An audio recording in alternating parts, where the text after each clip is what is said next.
আপনার রাহু বা কেতু খারাপ, আপনার কি হবে?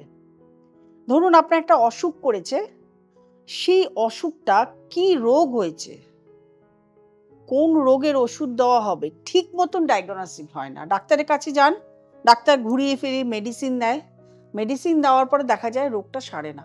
রোগটা আপনার একটার পর একটা ধরাই পড়ছে না, আপনি মেডিসিন খেয়ে যাচ্ছেন, ওষুধ খেয়ে যাচ্ছেন, এই কন্টিনিউ আপনার হয়ে যাচ্ছে, রোগ ধরা পড়ছে না।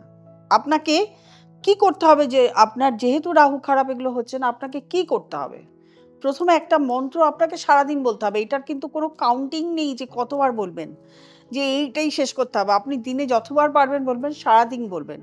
ওম হম ধুম স, ওম হম দুম স, ওম হম দুম স, সারাদিন বলতে থাকবেন। আর অবশ্যই সকালবেলা ঘুম থেকে উঠে কপালভাতি করবেন আর বিভিন্ন এক্সারসাইজ করবেন। দেখবেন আপনার যে রোগ ধরা পড়ছিল না, সেটা খুব তাড়াতাড়ি ধরা পড়বে এবং আপনার সঠিক ডায়াগনস্টিক হবে এবং আপনার সেরেও যাবে রোগ।